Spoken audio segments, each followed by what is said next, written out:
Hello, everyone. We are live. Welcome, Keith. How you doing? Oh wow, it's I love this format. I just love this format. You know, you are doing miracles here.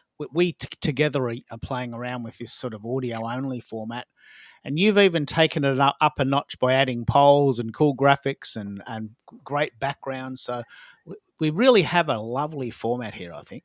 Hey, this is tonight's episode is Experience Matters, and earlier this afternoon I didn't have the time, but I was thinking, hey, you know what?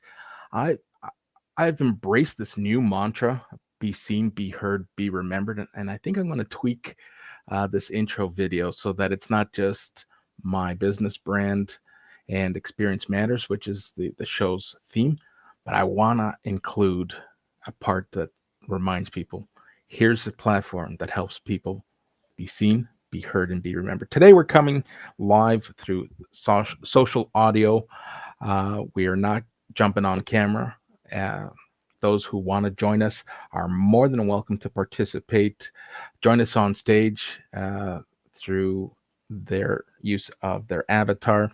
If you want to join simply through the chat, you can do that as well. But listen, we have a exciting agenda that I am just waiting to jump into. So before we do that, why don't we introduce ourselves? I'll hand it over to you. Why don't you share with my audience and my community Yeah. who you are and what you're doing, what you're up to? Yeah, so it's look. This is a very good example of what we now call pod guesting. Many people might not have heard of me. I'm in Melbourne, Australia, on the other side of the world, and it's quite reasonable that you've never heard of what I'm doing. I've been doing this a long time, but you may not know that. I'm in Australia, Melbourne, Australia, and I've decided that I want to be the audio only guy. I want to be the guy that comes on stage without his camera on. For all those people in the world that think, man, I don't want to put my camera on. And there's about 25% of the world that's sort of rebuffing this video trend. I know it's a trend, the TikTokification of the world, but I'm not into TikTok. I'm not into Snapchat. I'm not into Instagram. And I apologize if that offends you, but I'm really, really, really into audio, and I want to be the best in the world at this. And I want to talk to the 25% of the world that thinks, you know what, I don't want to put my camera on either, Keith. I'm with you. Come on, man. I'm your friend straight away. Well, So you got to pick your battles. And this is my battle. I'm the audio only dude. absolutely. And if I'm not mistaken, your roots run deep into the audio and radio universe, does it not? Yeah. So that's where your passion for audio begun. And I think it's a fantastic alternative for anyone who perhaps isn't ready for the camera yet, or Yeah. someone who is ready for the camera but just feels, you know what? My message is what resonates. My message is what I want heard. You don't need to see me physically scrambling because when you're producing these shows, you and I, we both know, and anyone who produces these shows knows how difficult it is. And there are Yeah. times Let me where, let me pick up on that, mate. yeah, This is exactly why I do this. Uh, I don't particularly like video, but that's not why I'm not doing them. The reason I personally don't like doing videos is because I run my own shows, and I can't look at the camera and look at the comments and back channel people who have questions and manage the tech by myself and look at the camera at the same time. I did try it back in 2020, and I tell you what, I had a migraine every day for a year because I was trying to look in the camera. I was trying to split my brain and watch the comments. I was trying to split my brain and research something that was happening at the time. And I noticed myself, and this is a very interesting insight. I noticed when I turned my camera off, everything seemed to make sense. And I thought, you know what? I think I've found my flow now. I know I've missed out on a couple of people that want to see my face.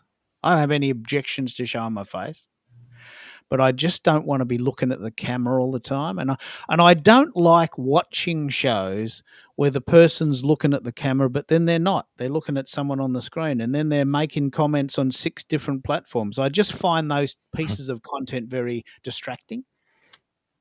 I totally can support what you're saying. I'll watch a replay of an episode that I would have aired, and I'll catch myself seeming distracted, but with no intention am I distracted. It's you're just running the show and you're trying to stay on top of the comments. Like for instance, I want to welcome our guests who are jumping on. We got Meryl, Lisa, Chris, and Daniel who have jumped in, and so Yeah. welcome to those of you who are jumping in. Glad to see you all return. I'm excited. This is a an alternate format, and I'm perfectly comfortable in this format. I'm not afraid to go on camera, even though I know I have a face for radio.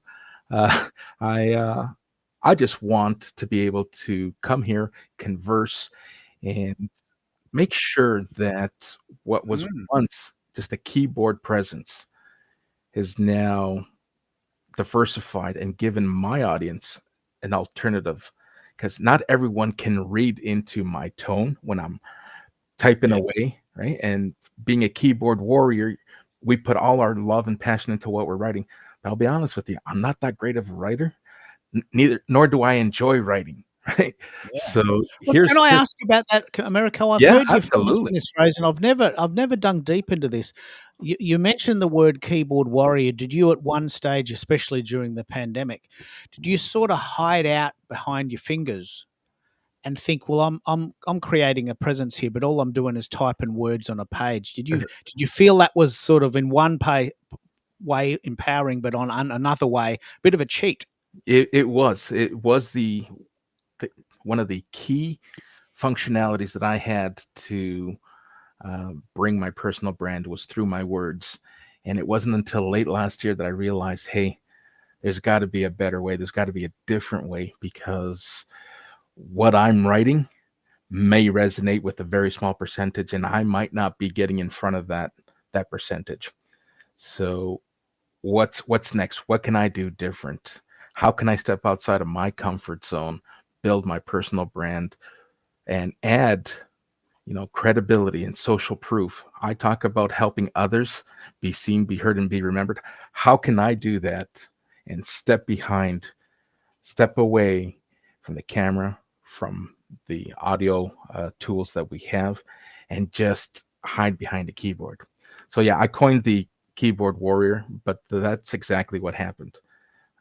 So I've come out of my shell. Here I am. Uh, like it or hate it, we can't be all things to all people, but those who resonate with what I have to share are coming back with great sentiment, great comments, and Mm. great inspirational comments. Like, "Hey, I really like what you're doing. Hey, you've inspired me to want to think differently and try something different."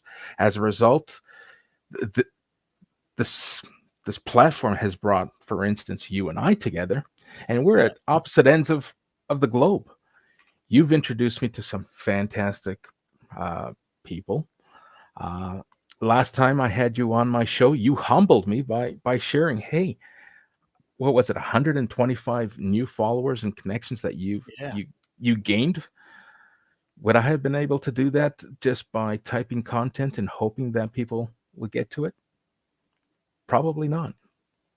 You know what? One of the things I want to pick up on, and this is a very good example, because I until yesterday did 3 shows a week. It's a lot, and I've realised it's probably too much. And from July, I'm dropping back to 1 show a week. But I'm usually on the other side of the microphone doing the interviewing, and I love it. But what we're experimenting with today is this relatively new phenomenon called pod guesting. And what I mean by that, and this is not my phrase, but it, I went on your show and spent an hour of my time talking to you, to your audience, and 125 of them followed me back. Now, that was an hour of my time, and 125 people that I didn't know followed me that day or in the next few days. And I thought, this is an incredibly good use of my time. Like, I don't think I've ever had 125 new followers in 1 week. That's a pretty good result. And we get along pretty well, and it was a good conversation, and everyone won. Everyone won. People on the call got some information. You had an interesting conversation with a guest. I had 125 new followers. And this idea of pod guesting, which is not my phrase, but it's a new phenomenon. If you don't want to do your own show, I reckon the real power is in putting yourself out there to be a guest. And as a host, what do you look for in a guest? What types of guests would you like to see come on your show moving forward? Well, that's a fantastic question and a great segue because hey, we're going to talk about user-generated content. We're going to talk about, as you mentioned, podcasting, and you have introduced me to some great people who have invited me to their show. That perhaps wouldn't have happened if I was stuck behind that keyboard. In the coming weeks, I have a few guests of my own that are showing up, and I'll mention them in a second. But to answer your question, I've purposely created 4 different shows. My commitment is to try to stick to two times a week, and during any given weekday, I'll have an afternoon show and an evening show so that I can capture different time zones and different people and professionals who engage during work time and others who engage after work. So I'm trying to be very mindful of where I can show up for my audience. So in terms of subject matter and guests, I'm always looking for someone who I can help first and foremost, be able to share the stage and amplify their purpose, their community, and their value proposition with my community. So I'm trying to be very selfless here. Not only do I want to be seen, heard, and remembered, but I want my guests to have that same opportunity to be seen, heard, and remembered, right? And so I talk about marketing. I co-host a show with Kendra Noel, and she's a digital marketing expert. I do a LinkedIn literacy, which helps the job seeker community and professionals get the most out of LinkedIn based on personal life experience. I'm not here to say I'm going to 10 times anything for anyone. I'm just here to share what's worked for me, what hasn't worked, and how we can. Man, come on, the trends. I'm going to help you get a 7-figure job in 7 days. Yeah. Let's try that. Hashtag 7-figure job in 7 days. Hashtag. Can't you promise me that I'll get a 7-figure job and buy a brand new house and a Jaguar before Christmas? Come on, that's what everyone's doing. Yeah. So Tell for me me, it's not true. Tell me it's not true. So I'm trying to be as genuine and just show up consistently. Show up consistently and give others the opportunity to show up consistently. And what it's doing, it's bringing people to the conversation. Hey, I heard you the other day. Love what you said. Can we jump on and have a chat? Which wasn't happening when I was just sharing my written content. Right? So it's evolved, and it's part of my evolution. And next week, guess what? I'm bringing Liz Hamlet, Wow. which you Wow. introduced me to. Yeah, she's in London, yeah? She's in London. So here we go. We're bringing different parts of the world to the show, and kind of alludes to the intro video that I play, where I'm doing a zoom out, and this is really bringing the world together, right? And so I'm excited.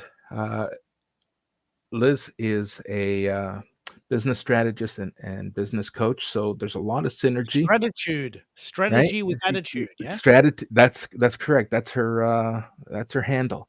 So I'm really looking forward to that. And then the week after, I'm also interviewing Amanda Mills. So some fantastic people on the agenda. My calendar is open to anyone who would like an opportunity to guest speak, and let's help each other be seen, heard, and remembered. All Well, right. let's just pick up on what just happened there. Amanda Mills is a friend of mine in Melbourne. Now, I said to you, I reckon she'd be an awesome guest. You reached out to her. She said yes. She's got a brand new book coming out. She needs to get PR for the book. You need a guest. Win, win. And I get a bit of a buzz because a friend of mine gets to go on a show in Toronto, Canada. We're all winning. And now Liz, who's from London, gets to go on a show in Canada, another member of the Commonwealth, and they get to sort of share the love. Bloody brilliant! It's just brilliant, and this is exactly what we do. And this All right. is the idea of podcasting for me is not necessarily about what I'm going to get out of it as the guest. Like there is a really amazing joy in knowing that Liz and Amanda went on your show and that you went on my friend Tim's show. He's got 500 shows on YouTube. Like he is such a winner.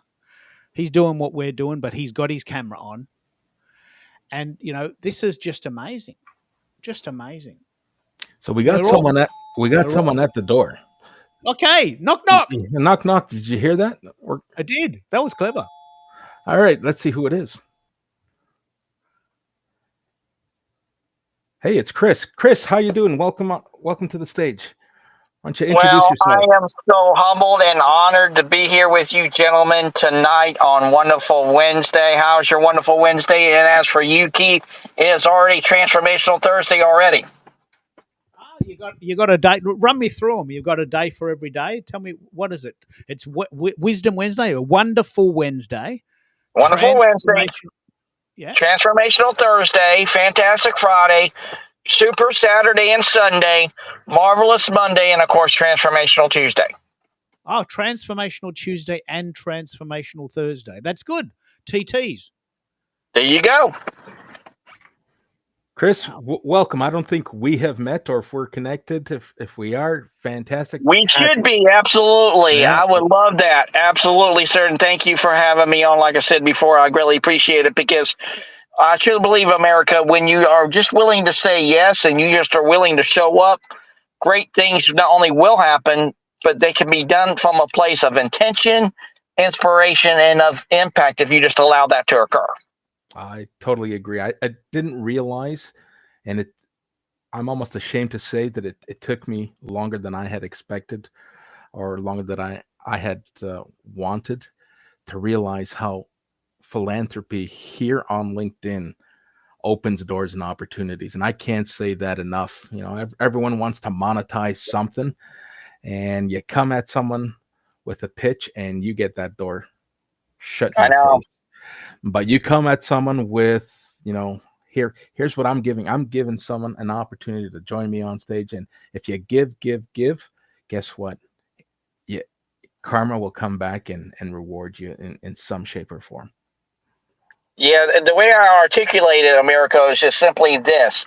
The very act of giving is in the very act of receiving. It's already there. But do we actually not only intentionally do it, but also do we actually accept the gift that's actually been given to us? Now, mind you, I know a lot of us, Keith and America, sometimes don't really see an opportunity for what it is because, of course, life is always going on in and of itself. When we have to prioritize family and work and everything like that, maybe we should just recognize the one thing that's the really constant throughout life that we can't put a box on, we can't say no to, we can't ship it halfway around the world to get it out of our lives. We just got to recognize change is already there. And if we embrace that change, then we, again, are willing to show up, willing to say yes and say, I want life to happen for me versus to me. It changes everything. Can I pick up on this? Why do you think this is a very, very good strategy? This is certainly good because we're on LinkedIn. Why do you think people in general, and not everyone does this, but it certainly happens at least once a day, come at you with the pitch? Why don't people have the wisdom to know that they need to give first? Is this not taught? Is it not obvious? Is it what's the missing link? To me, it's obvious, but why don't people get it? Is it fear? Is it lack of skill? Is it lack of training, or do people not believe it? it can be all of the above, Keith, and here's why I say that. Because everyone has a different, not only purpose in life, but also a different path in life. And of course, what we kind of been understood probably in maybe, I won't say it's indoctrination, but it's really a form of conditioning when you really think about it.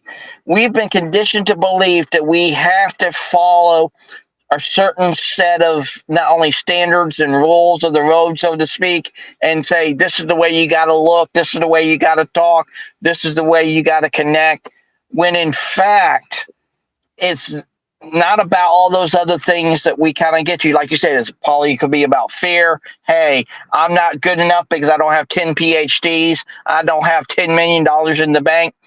And see, for me, I really don't care about all that. And here's why.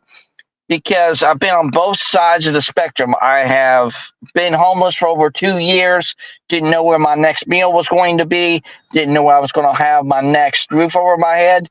But then again, by the grace of God, I found my awesome wife, Melinda, who loves me for who I am, nothing more, nothing less, takes me for who I am, and loves what I'm all about. Because for me, Keith, in America, when you really get down to the nitty gritty of connecting with people, it's not about the money, but it's about the next currency of humanity in and of itself, which is priceless by very definition, which is value.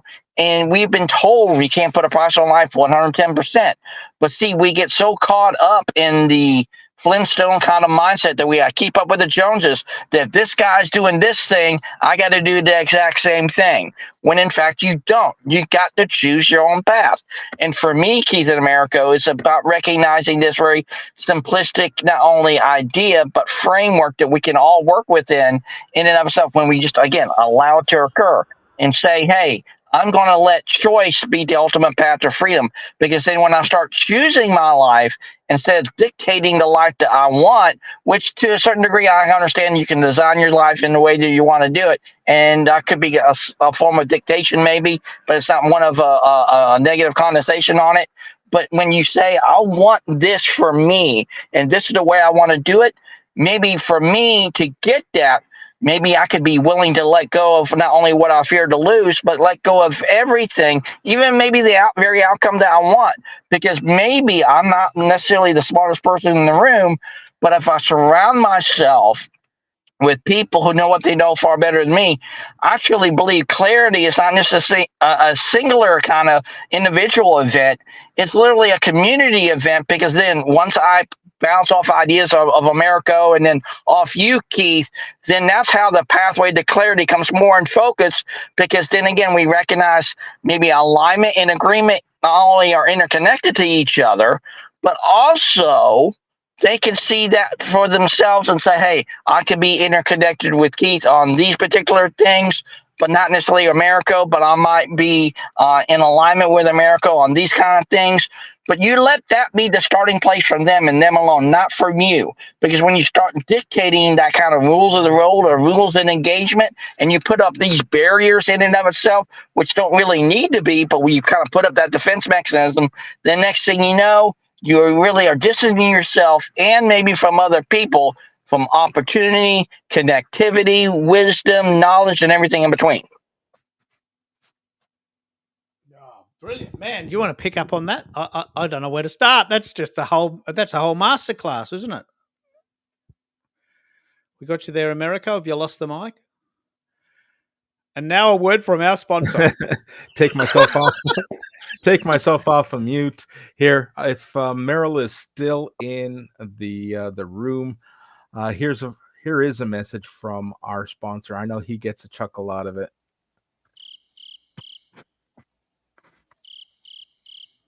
Crickets. He loved the cricket analogy that you and I have made. Your analogy was to talk to the rooster. When Meryl heard the crickets, he was beside himself. But back to Chris's comment. My goodness, that was very masterclass-esque. Thank you so much for sharing that. You said something.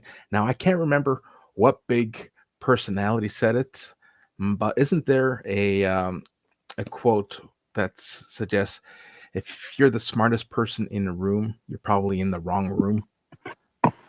Yeah. right? Yeah.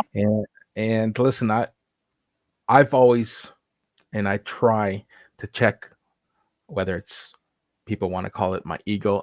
I don't want to be the smartest person in the room. I want to be the most resourceful person. I want to be able to help and give back.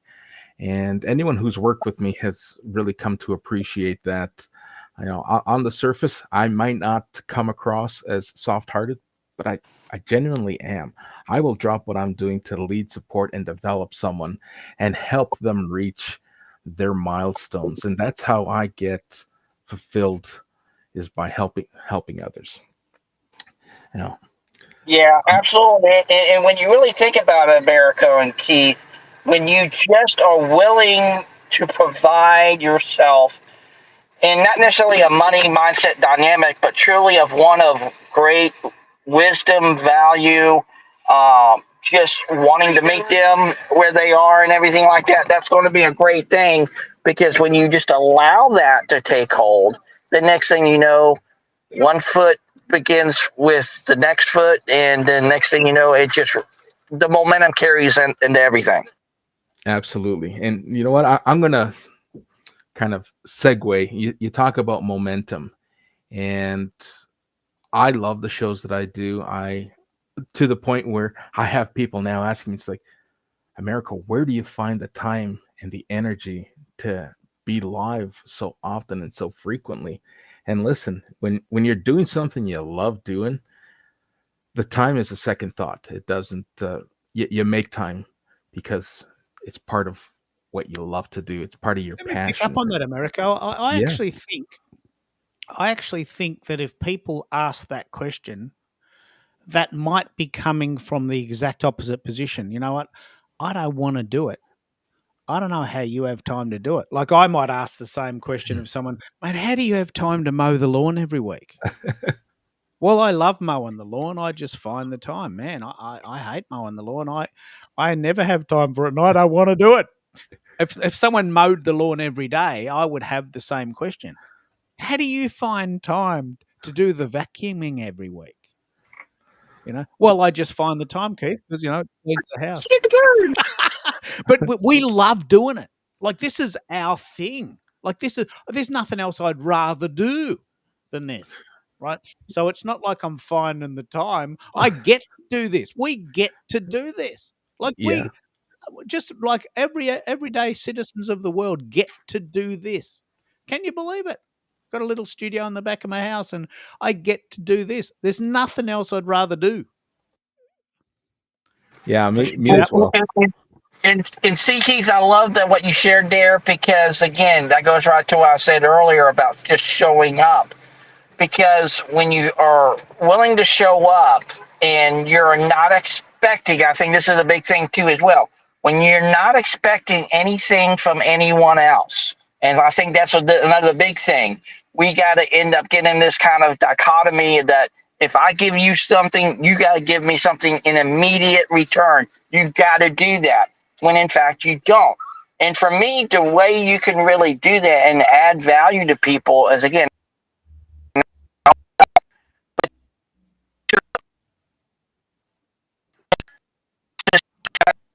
where Right. Chris is this particular day, he is there. Like, you want to hear it? I had to go to the doctor, that kind of thing.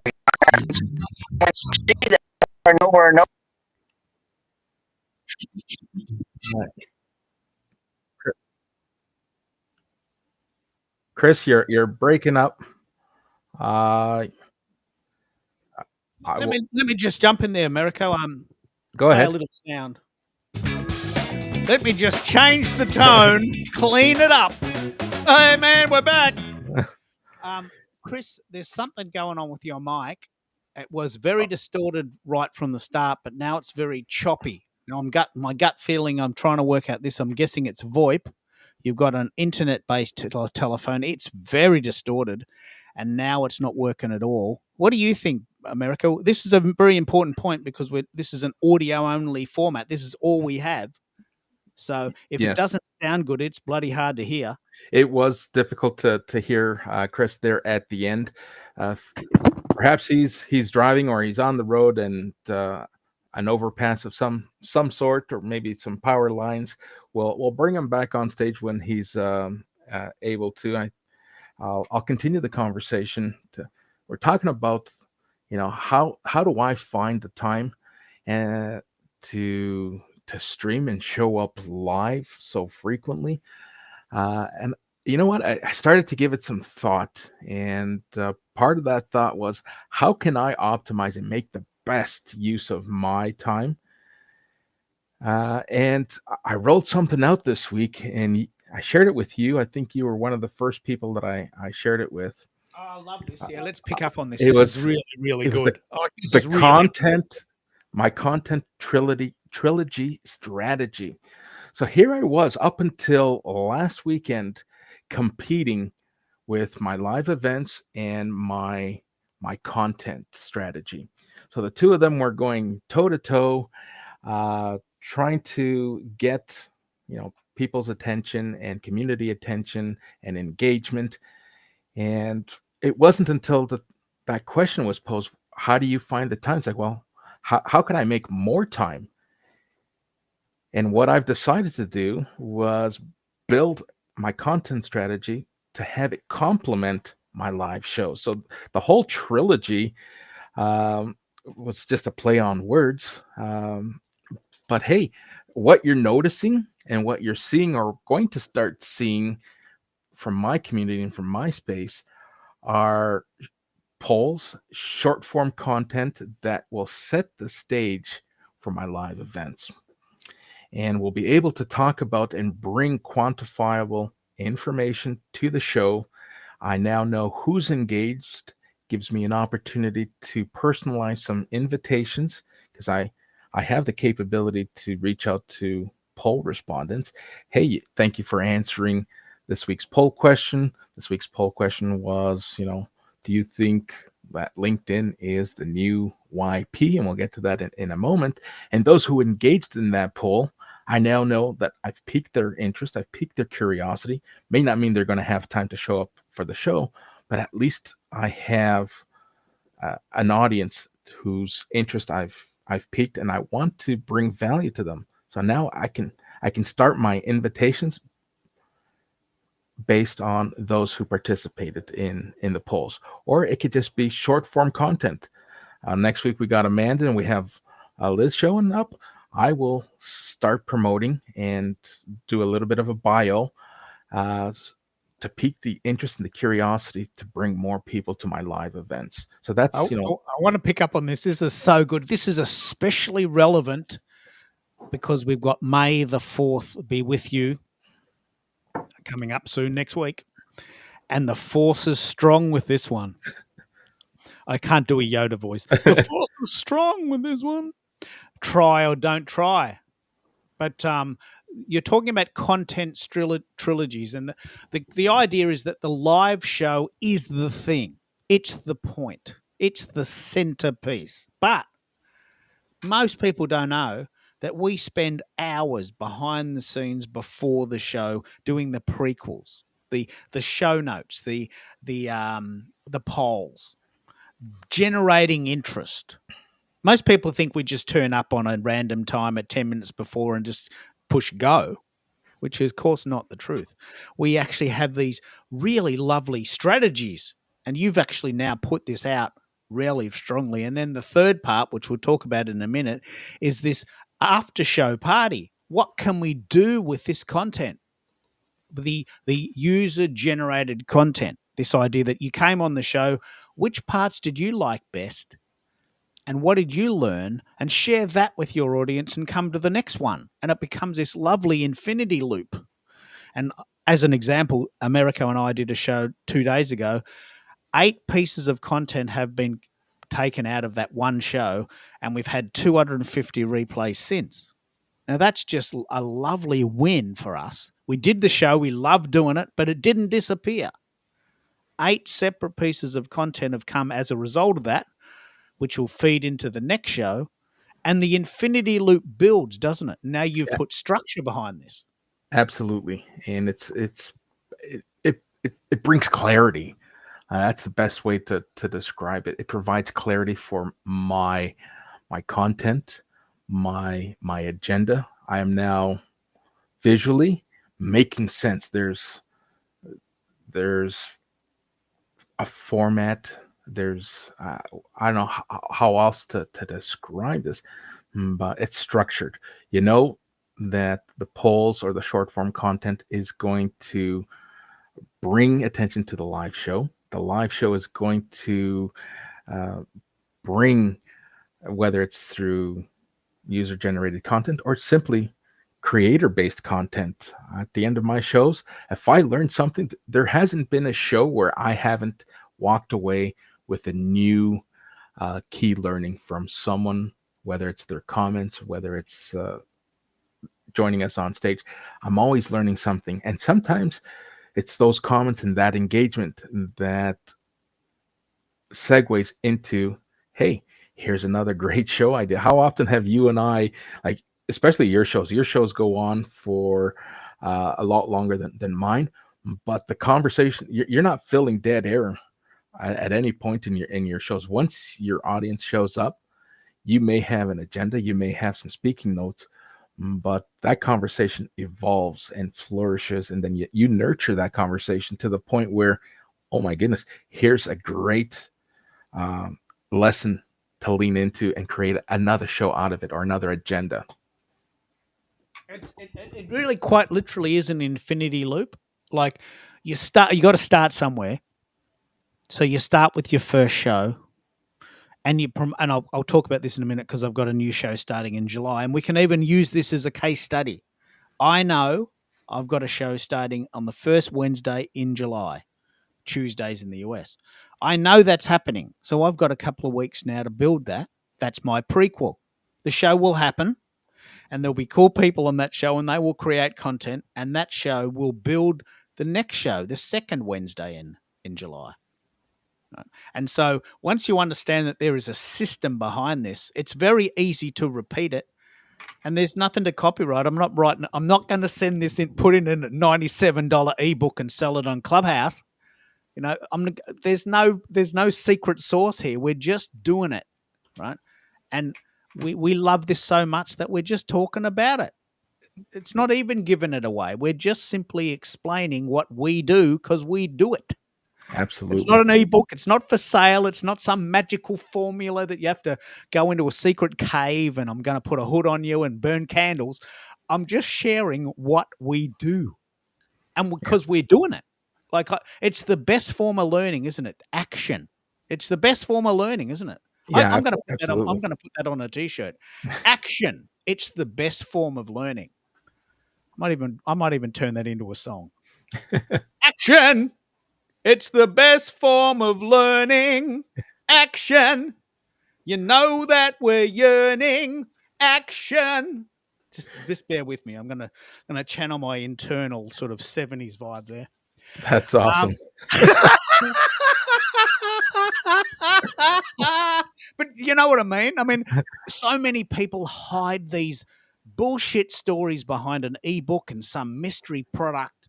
And then you get in, I've done this. I've been sucked into their vortex. And you think, mate, that's not very special. You just charged me $97 for something I learned at the pub. Yeah, those lead magnets. Hey, one of your shows last week, we talked about the whole email strategy. And if we may not want to jump into it because we can be here for hours, but anyone wants to hear, jump on Keith's show last week.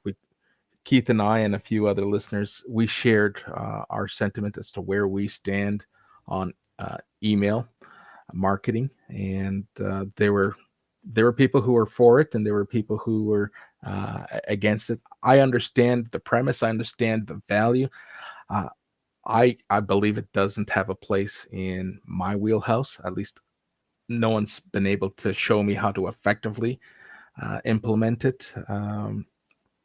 My marketing comes from these events and conversations that are now being booked in my calendar are stemming from these events.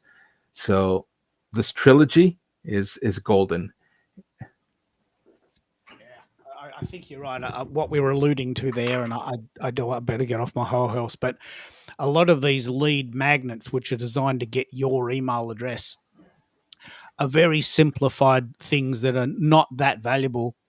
And I apologize for anyone who's got a lead magnet and an email strategy, but I've got about 100 ebooks on my C drive, and I can tell you for sure I haven't read any of them. I did intend to, but I never got round to it. And I just don't want to be part of that sort of mindset anymore. I know what I know. Come to my shows and I'll share. That's our brand, isn't it? Come to our shows and we'll share. That's it. There's no agenda. There's nothing to buy. Just come. We're all friends. Just let's teach each other. And all right, great segue. Let's teach each other. Let's talk about personal branding. You put out a poll. I think it's still an active poll, if I'm not mistaken. It was a 2-week poll, and you asked your community, what's the best online site to build your personal brand? And as of, 8 p.m. Eastern Time, 10 a.m. Melbourne, Australia, 68% of respondents say that LinkedIn is the platform, the site to build personal brands.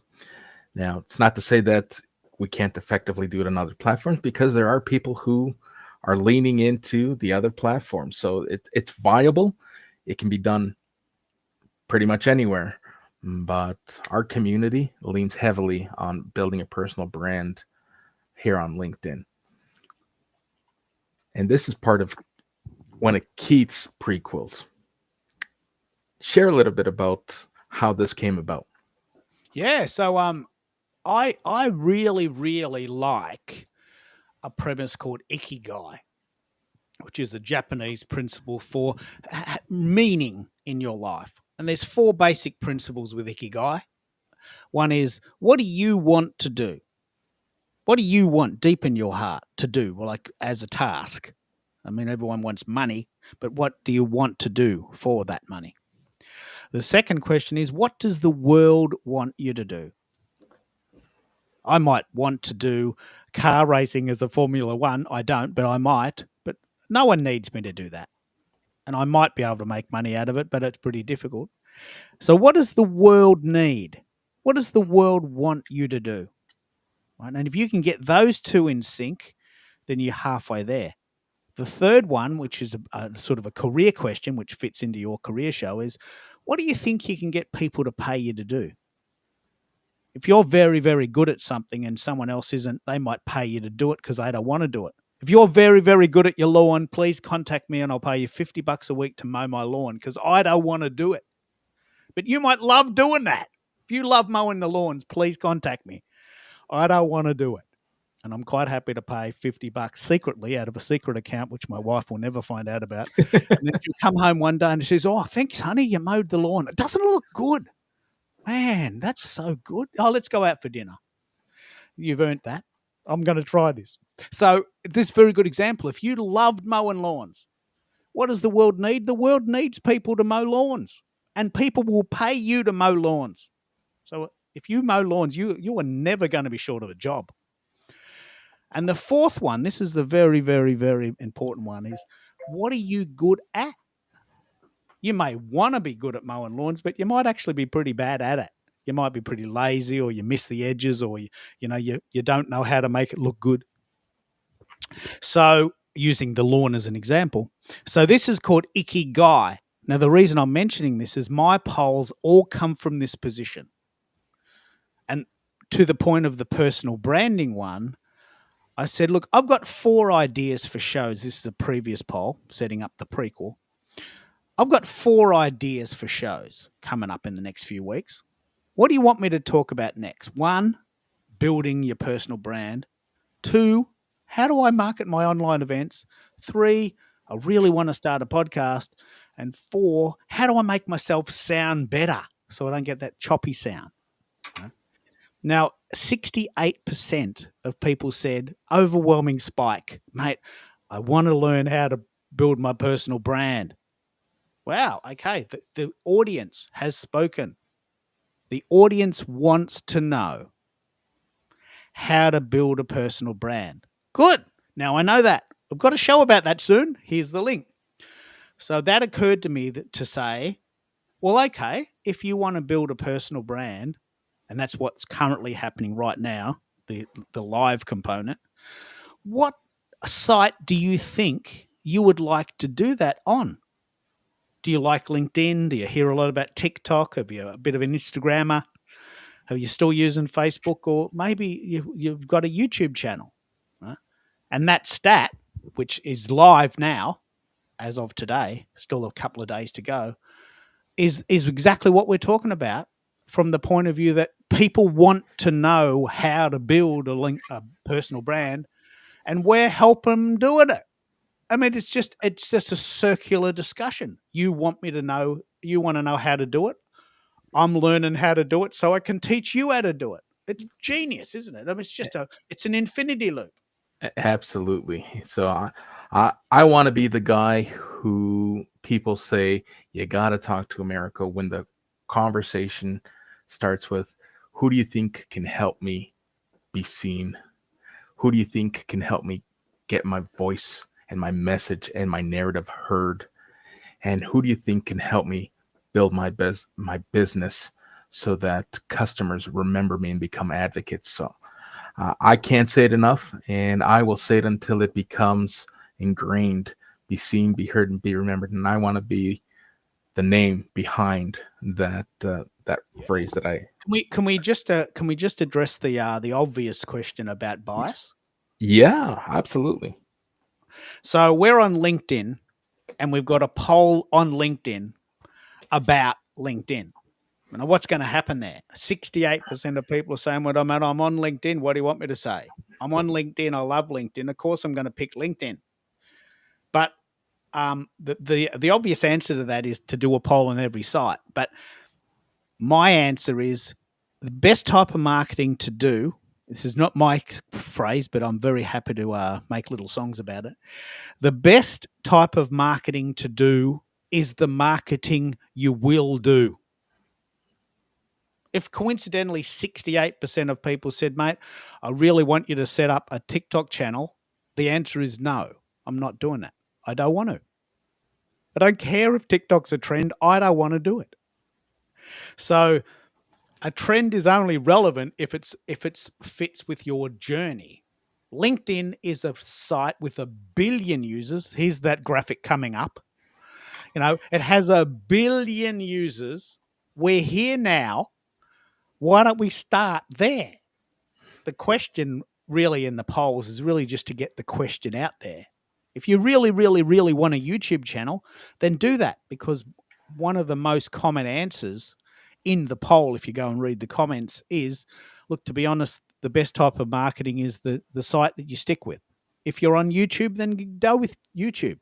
If you think YouTube will work, it will. Just stick with it. I don't personally like YouTube, but if you like it, go for it. I love LinkedIn. Don't even have a TikTok account. Never use Facebook. Hate Instagram. So we are a bit biased, and we're probably talking to the converted, but by all means run a poll in your environment. Do you have other sites that you would try as well, Americo, other than LinkedIn, or is LinkedIn your thing too?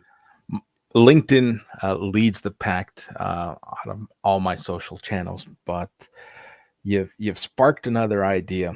I don't know if in other parts of the world, I'm sure there is.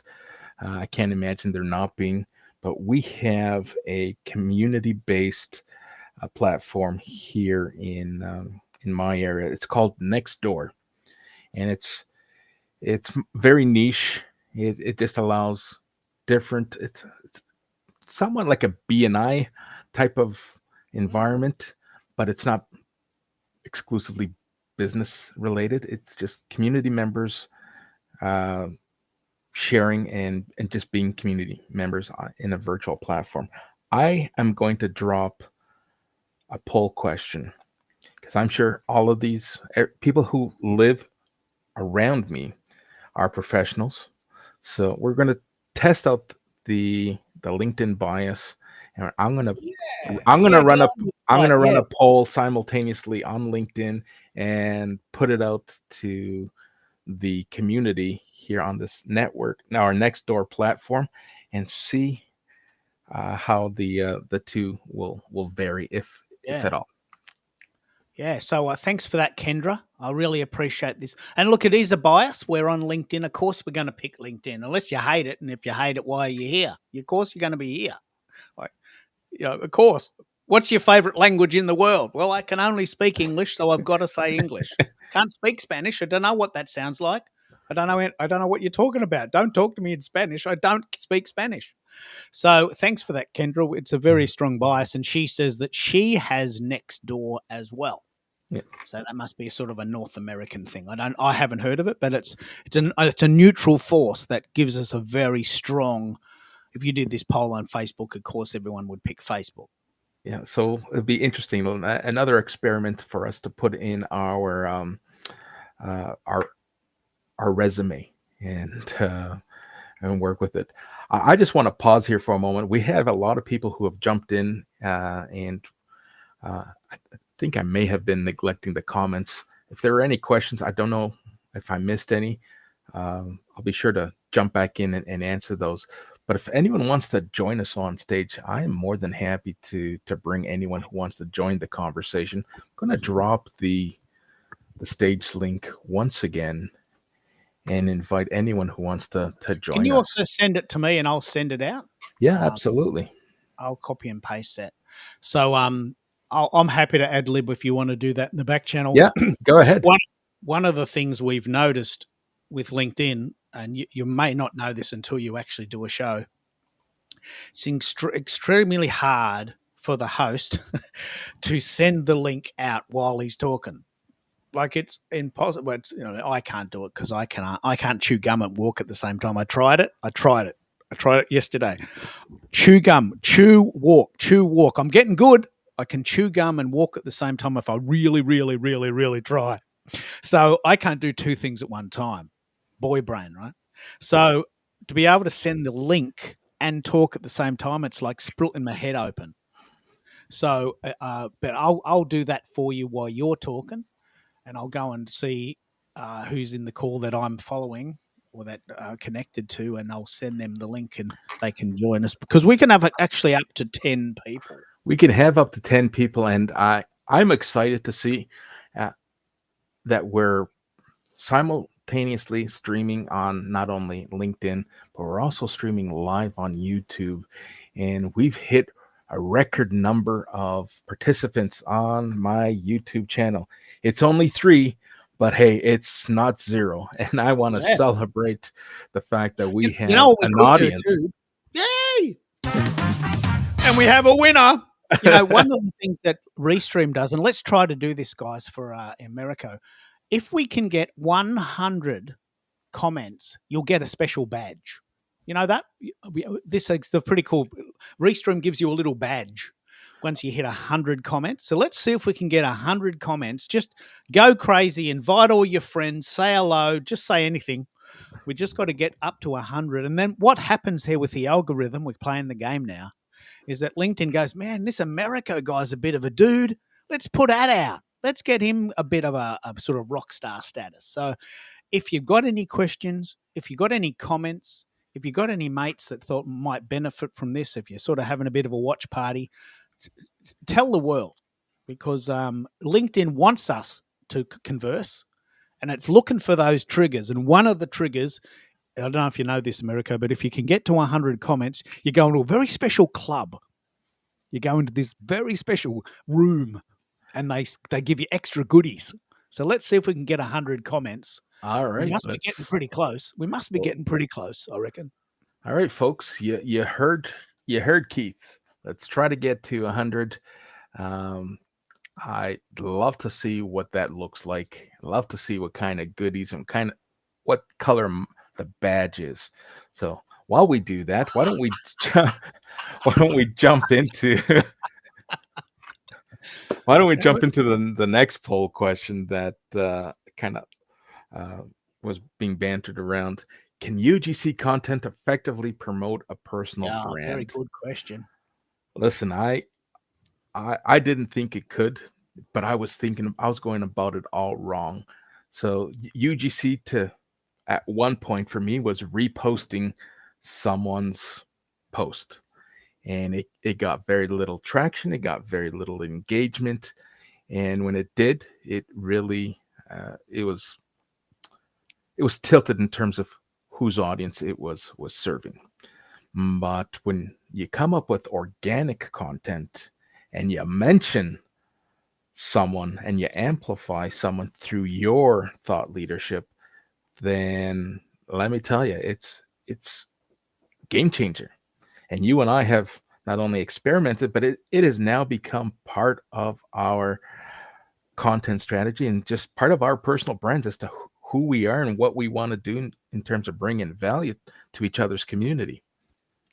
Yeah, let's pick up on UGC. This is a very important one, and I'd love to hear your thoughts about it. User generated content. As a host, one thing that annoys me probably most of all is when people turn up about 1 minute before the show and leave 1 minute after it's finished and never do anything with it. I realize we're all busy. I get it. But what about just having the courtesy to sort of share it with your friends or make a little clip or do something else? And the reason why that's important, very important, is that I get a lot of requests for guests now, and I got a list. And I can tell you for sure, if a guest comes on and they sound great and they do content afterwards and they promote the show, they're going to go up the list. If someone turns up 2 minutes before the show and they're in a shopping center and it's noisy and they never do anything with it, they probably won't get another turn. Maybe not. I don't know. But the point is that we're all friends here. Let's help each other. And if we can be part of the game, we teach you how to do it. Like this show on Tuesday had 250 replays already. It was about how to repurpose content. It's a thing. It's a skill to learn. And once you learn how to do it, it'll change your life forever. I mean, Absolutely. just the idea of making content for other people, it's just as thrilling as making your own content, isn't it? Yeah, it is very fulfilling. It is very rewarding, and it serves multiple purposes. And it kind of resonates with what we spoke about earlier about that whole philanthropic piece where you're giving back, and you do get rewarded for it. Now, I do have someone who wants to join us. I think they're calling in. Oh, love, you got the sound. You've got the Yes, sound. Man. let's see who it is.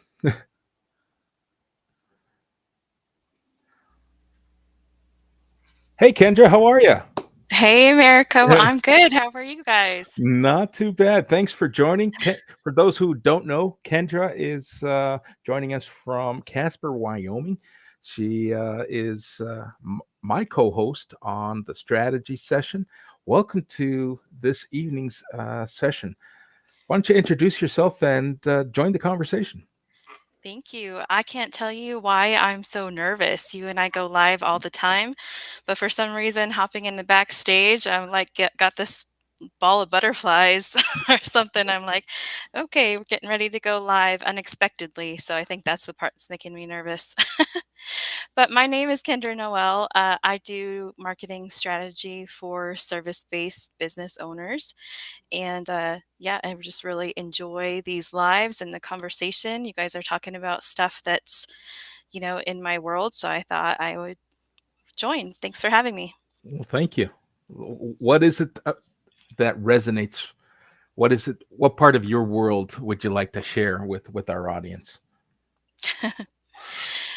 Well, you guys were talking about LinkedIn and being, the best place to do personal branding, and why I commented that the poll might be biased. However, I do agree that LinkedIn is the best place to build a personal brand. Hands down, I am going to agree, and it's a great segue for our last poll question that I have going around, which got some really good engagement. Is LinkedIn the new YP? And yeah, generational response, 27% uh, chose what is YP. So you kind of know that this is very diverse.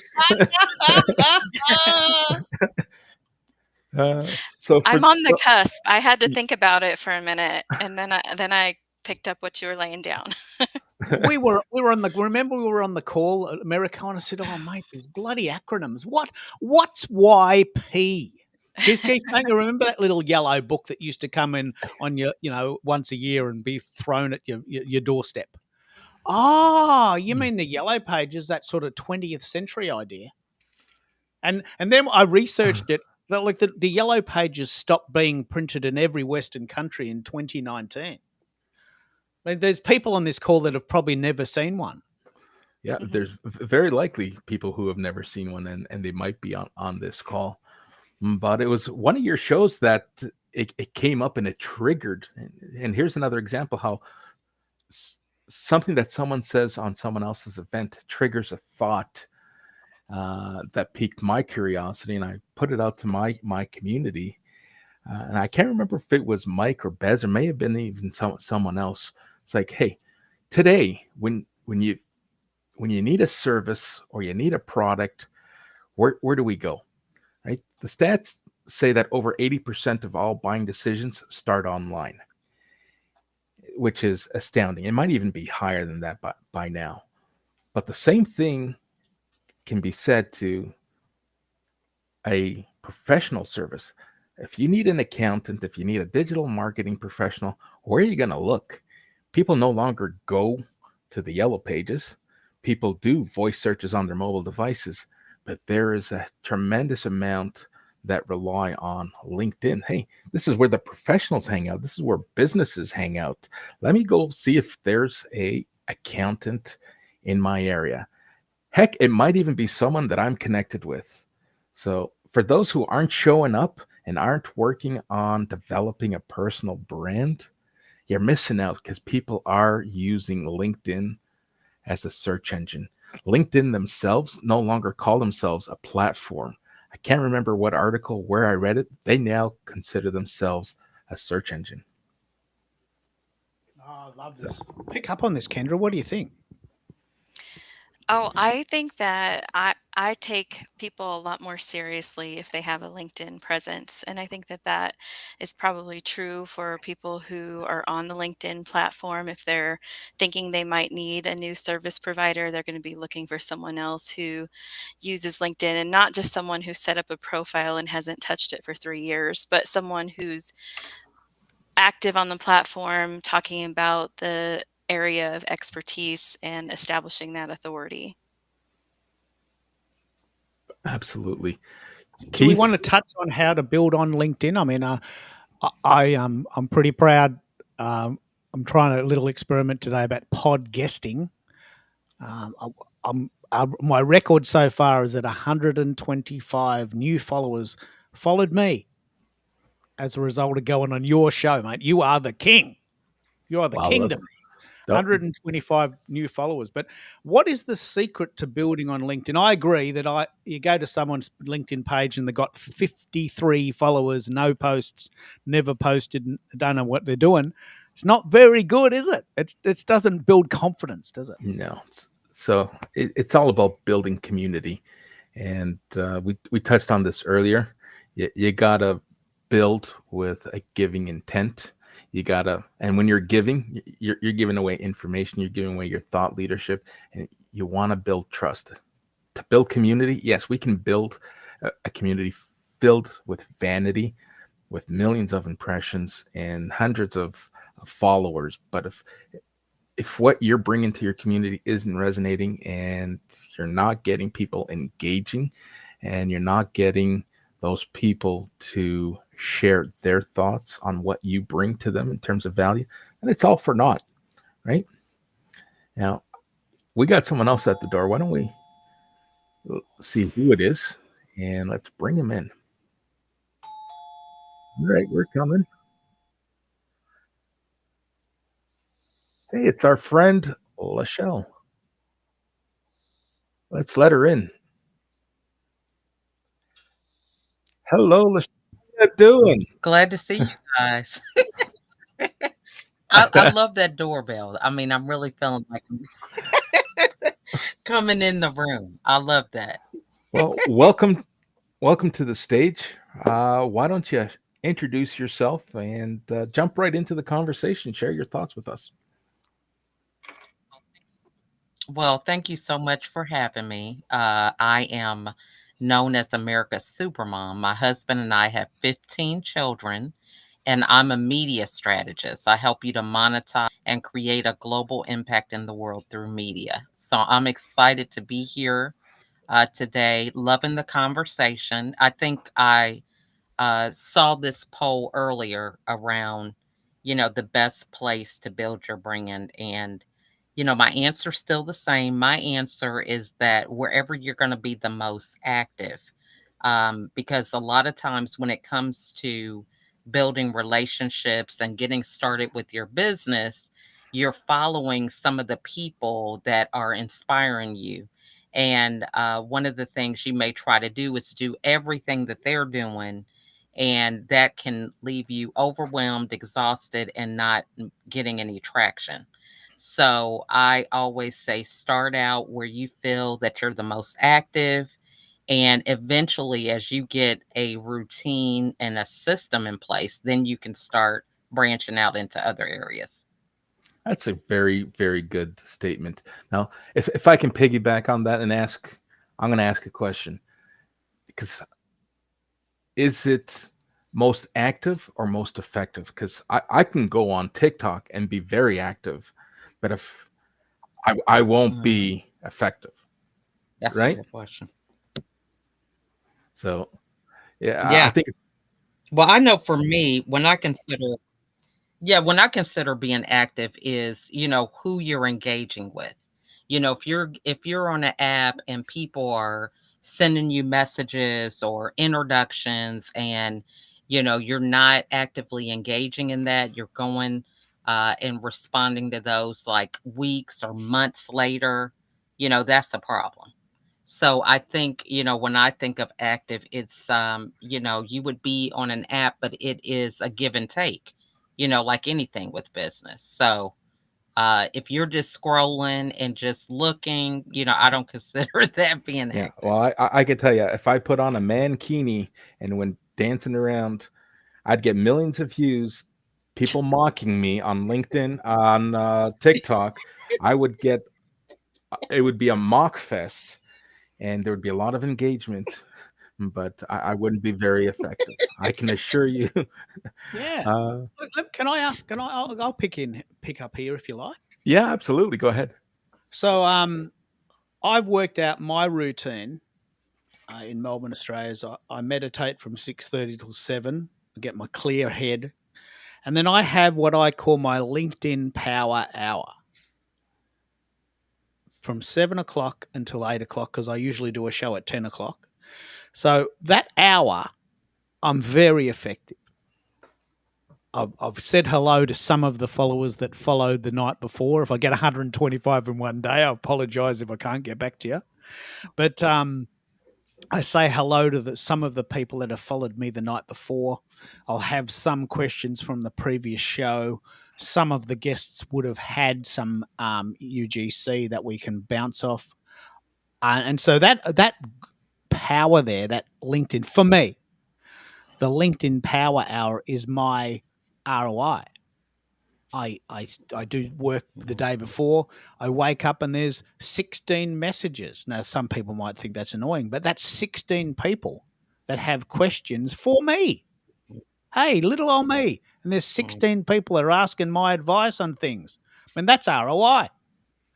So I could do that if I was on TikTok or Instagram or Facebook, and that would work.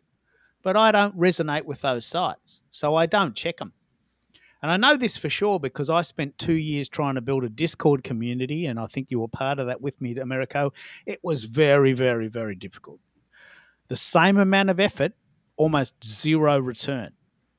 But with LinkedIn, sort of note for note, dollar for dollar, minute for minute, I spend an hour on LinkedIn. The next day, I've got 16 messages. I mean, that's a win. How cool is that? Mhm. How cool is that? And I wanted to add too, I think it has something to do with intention.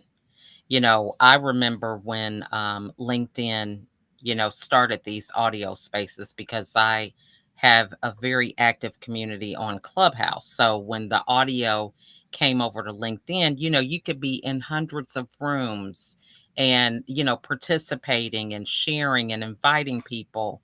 But just to give you guys your flowers, I just got connected in your community just a couple weeks ago, and I have had so much um, engagement with just these couple of collaborations that I've done. So I think, intention is very important because, you know, a lot of people are like to be in a room, they like to get the information, but then they don't take action. So I think that's one of the things that I would commend you both on is the uh, implementing and showing people how to do that in real time. And you did that yourself. You created a newsletter out of our show. We were the catalyst for that, weren't we? Absolutely. Yeah. Mhm. So the best type of marketing to do is the type of marketing you will do. And please remember, if you can mow the lawn and you charge $50, put your hand up because I'll pay you. Right? I don't want to mow my lawn. I don't want to do videos. I don't want to do TikTok. I'm not doing what I don't want to do. It just doesn't work because I don't want to do it. And by the way, I'm really terrible at mowing the lawn. I mean, I can do it, but it doesn't look good because I have to do it. So it's the same sort of thing. I could make videos. I got tech here. I could make a video, but it wouldn't be very good because I'm not into it. I just don't know. I don't want to get good at it. I'm just doing it because everyone thinks I should. But I really, really love audio. And our shows are compelling. They're cool. They're good. I'm proud of that. I mean, maybe I'm a little bit conceited now, but I love them. Americo, I think we're onto something here, isn't it? You got to resonate with your passion, haven't you? I mentioned this to Kendra just yesterday after we ended our live session. It's fascinating how my personal brand, although my intention was purely focused on customer experience at one point, it has evolved and has become something that is now balancing and blending a, a, a place for refined customer experience, but also a place for refined personal branding. And the questions that I'm starting to get are questions for support in areas that I would never think I would be good at, but it's resonating with our community. So to answer your question, yes, I think we're onto something, and we're going to test out this trilogy. I think it's going to get some momentum. It'll help provide clarity for those who perhaps found themselves competing, having their written content compete with their live shows, or perhaps was keeping someone from streaming because how am I going to find time when I'm creating all this other content? So it's about balance, but it's also about stepping outside your comfort zone. And I'm sure, Kendra, this probably resonates with you when you're working with clients, helping them see things from a different lens, sometimes a 1,000-foot lens, uh, especially with small business owners. I'm sure they're overwhelmed. Some are Yeah. trying to do things too much, and that can Mhm. be a whole other conversation on its own. Like we're talking Yeah. about how to grow, but how about detaching yourself, letting a business owner just do what they're supposed to be doing, running their business, and let people like us help and guide, whether it's through Yeah, let's advisory have that work. discussion. Let's have that discussion. This idea of separation. Someone might be a very, very, very good gardener or a very good veggie shop owner, but they don't really know anything about TikTok. And why should they? I mean, they love growing veggies and selling fresh organic vegetables in a shop in a strip. I don't have to know about that. I'd love to know a bit more about what you do, Kendra. How would you help someone who doesn't want to do this? Is that what you do? You step in and be their advocate, yeah? Yeah, I sometimes will serve as a social media manager. So that means I'm, generating ideas for content and, refining the content and then implementing it. So I'm on the back end and sometimes even talking in the DMs to people. But I think one thing that's missing, especially with building a personal brand, is that then sometimes those business owners step back and they think, well, Kendra's handling it. I don't need to be there. But I think that that's a big misstep, and they should still be active on the platforms that they have a social media manager hired to, be acting as them. They still need to be adding their voice, to be talking to people themselves, and to be joining things like these lives and adding their perspective, things like that. I think that that can get missed sometimes when they hire a social media manager. They don't think about their marketing at all. Well, let's pick up on this idea. LinkedIn's a very good place. These are the generic stats, but we've got very specific stats, America. There is 15 million Australians on LinkedIn in a country with 28 million. That's more than 50%. Melbourne has 6 million people. We can reasonably assume that 3 million of them are on LinkedIn, which means that every second person in my street has a LinkedIn page. Mhm. Right? Now, that's really cool to know, because if we can combine, even locally, the idea of going into the city, and I don't collect business cards anymore. In fact, I haven't printed a business card since 2009. But if I went to an event in the city, my first question would be, what's your LinkedIn account? Let's connect once we've connected now. Let's keep in touch. I could get your email. I mean, I could get your text, but I would rather connect on LinkedIn. So 15 million Aussies, 24 million Canadian, 25 million, 230 million Americans, 14 million Argentinians. Have a look at this map and tell us, and in the comments, part of getting to 100, man.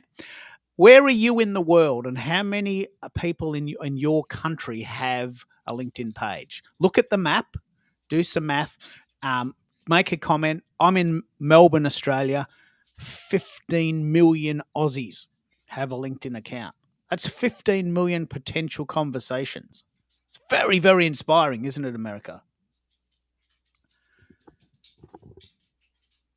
Absolutely.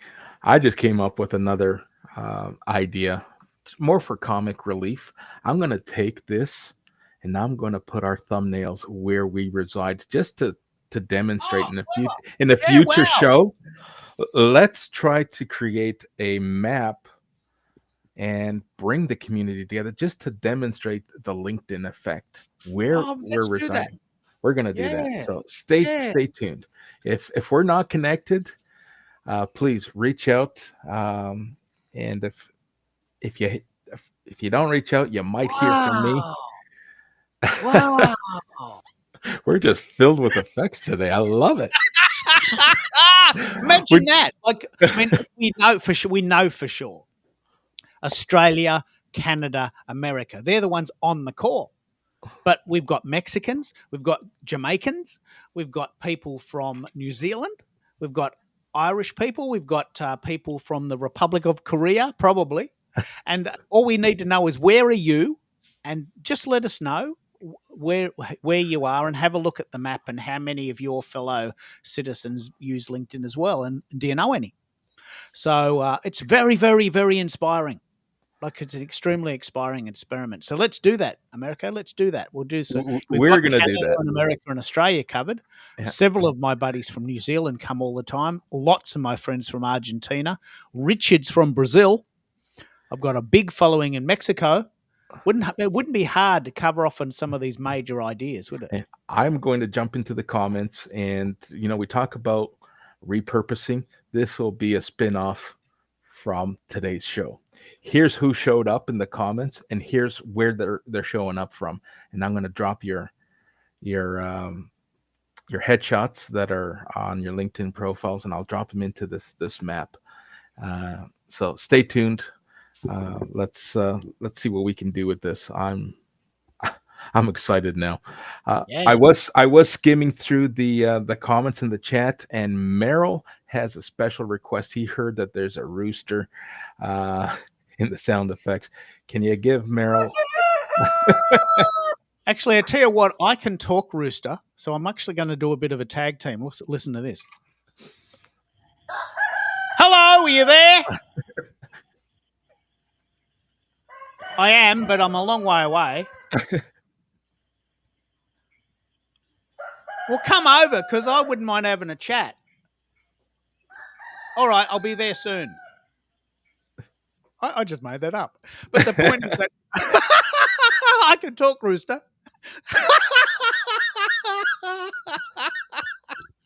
Oh man, it's interactive, isn't it? We're in the moment. We're in the moment. Yeah, Yeah. and that's what I love about these events. And I tell Kendra and everyone that I host and have as a guest, listen, I'll have speaking notes, but I'll try to stay as conversational as possible, because the minute you start sounding mechanical, you lose your audience and you kind of lose the momentum of your show. And hey, if I look at where I was a few months back when I started this whole live expedition, I've come a long way. I am so proud. I want to thank you for mentoring me along the way. Man, I can see you've improved. It's a great thrill for me to know. You know, when I heard you're doing the doorbell, I'm thinking, oh man, that's good. Like you got Yeah. a doorbell sound now, a doorbell sound and a door knocking sound. I don't have those. I gotta have steal the one. old, yeah, take them. And I found a site, and I'll share them with you, and I'll share with the entire audience. There's a royalty-free website that has all these sounds for live streams that people can use. I'm sure there's a few others that I'll probably go digging around for it as time allows. I'll jump in there. But I also have my vintage telephone. I got the crickets, and hey, it's been nothing but a delight having these shows evolve and grow. I'm excited to bring people on stage. I think this is the one of the best turnouts in terms of stage participants. We had Chris on here earlier. I just realized that we have gone past the hour, and that just comes to show when you're having fun and when you're loving what you're doing, finding the time for this just becomes a second thought. And so I want to thank all of our guests who joined us on stage today. We had a fantastic agenda. We covered a lot of information. We talked about, UGC. We talked about personal branding. If you caught us midstream or mid-stride, be sure to go back and listen to the replay. If there's anything that you took out of it, I would welcome some engagement, whether it's in the comments or share with your community your thoughts as to what you may have learned or what you might think others would appreciate by listening to this. Lachelle, Kendra, Ken, I can't thank you enough for joining me on stage and being part of the conversation. I am hosting another event tomorrow, and I do make a commitment, and I touched on it earlier, that I want to try to keep it to 2 so that it's manageable. But sometimes things happen and I can't say no, and I'll move things around, and I'll try to make it work. And so this week I'm live 3 times, and tomorrow I have a special guest. Melanie Mitchell Wexler will be joining me on LinkedIn Literacy with Shelly Spence. So feel free, join that conversation. We're going to be talking about leeches and lurkers. So this is a nighttime. It's in your time zone. It'll be morning for you, Keith. Wow. Kendra and I, Kendra and I, next time will be hosting a show on our favorite subject, email marketing. Now, we stream live at 3 p.m. Eastern time, so I know it's out of reach for you, but catch the replay. Yeah. And I know you'll do your part in sharing this with your community. For those who are in the right time zones, can join us live. But Kendra and I have been going back and forth, and she knows anecdotally where I stand on emails. But she helps people and she helps business owners effectively leverage and lean into email marketing strategies that work. So, um, our next show will be dedicated to email marketing, and she's going to share with our audience uh, what works, and hopefully we'll bring some value on that show. Kendra, hate to put Yeah, you on the I'm looking spot. forward to that one. I'm hoping we don't go a little bit head to head too much. I did hear some of your comments talking with Keith earlier in the show back when I before I joined the stage. So I think it's going to be an interesting one. So looking Hey, forward to it. listen, at the end of the day, just because it's not right for me or it doesn't work for me doesn't mean that someone's not going to show up and say, well, here's why it's not working for you. Have you tried X, Y, and Z? Because your ABC strategy will never work for you or will never work for anyone. So I could be going about it the wrong way. And I'm sure Keith is open to learning something that works. And just that where I stand right now, uh, it just isn't effective. But it's not to say that it's not effective for anyone else. Because I know a lot of people, and we had people on Keith's show last week who swear by it, and they say it's the only way they secure business. So uh, don't take what I say as the final word, because I know it works. Yeah, So we always have I'm a good conversation, so we I'm do. not worried about it. All right. So before we shut things down, why don't we go around the room and let each of my participants on stage share their closing remarks. And why don't we start with Lachelle? Well, thank you so much again, America, for allowing me to be here. I think learning should be fun. I have found just with so many opportunities that I have learned lessons hard when it comes to business, and being able to have fun tools and strategies. That's what keeps the joy and momentum in your business and branding. So I appreciate the opportunity to be here. And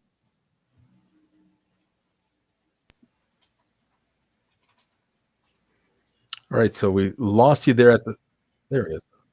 Fantastic. Well, you're more than welcome to join us on stage. In fact, I think we owe each other a virtual conversation. You can join me in my new Go Brunch room. We'll have a coffee and we'll look at ways to help you bring your voice and introduce you to my community so we can get you seen, heard, and remembered and on one of these shows. All right. Thank you. So, Kendra, why don't you share your closing remarks with us? Sure. I'll just give Meryl a shout out and say thank you for bringing this to my attention. I always reply attending on all of your events, hoping that at some point I would be able to catch you when you're actually live. We've talked before, and it's usually not a good time for me because I have kids and evening time can be hard. But I'm glad that I was able to catch you live today and just to join in the conversation. You and Keith were just having so much fun. It was hard to stay away. Love it. Thank you. All right, Keith, why don't you take us home? Okay. So why don't we, as a big shout out, big applause. Yay, we love you. We love you. Big applause for Americo. As a personal favor to me and Americo, I'd like us all to commit to one piece of content, whether it's a retweet, a repost, a newsletter, a photo. What did you learn? What did you get from this? What's your takeaway? What's your action item that you think really inspired you? And hold that thought. This is the really essence. May the 4th be with you. The force is strong with this one. So we've got this strategy. Is this what you got? I'd love you to contact me, contact Americo, put it in the open. And our highest score so far, Americo and I, is that we have had 15 pieces of content separate to the ones we create ourselves come from the audience. Now, UGC, the user-generated content, is the next big thing. If you can provide content in the site that you prefer, then you are giving us a big, leg up. We can't do everything. There's only one of me. I love LinkedIn and other sites too, but there's only one of me. There's only 24 hours in a day, and I got to sleep sometimes. That does annoy me. I get up in the middle of the night and check my stats. Guess what? I got 4 new stats since I went to bed at 11 o'clock. Can you believe it? 4 new viewers. Who are they? And my wife says, come to bed. It's 3 in the morning. Can you please shut up and turn the light off? So I got to sleep. I got to be a human. But if you could create one piece of content in the format that you prefer, let me know what that is, and we'll keep building this as a community event.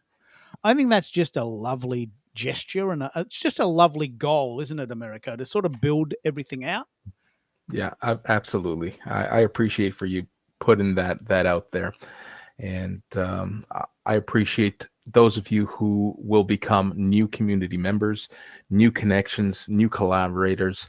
I'm here to lead, support, and develop where I can. I'm also here to learn from others where I can. So it takes a village is the saying, and I truly believe that we're building a community here, a community that will allow all of us to be seen, heard, and remembered. And on that note, I want to wish all of you, wherever it is that you're tuning in from, whether it's Team Live or Team Replay, I want to thank everyone for participating, and I'm looking forward to the comments and the new content that will become a spin-off from today's show. For now, I want to bid everyone a great rest of your day or a good night where you're listening from.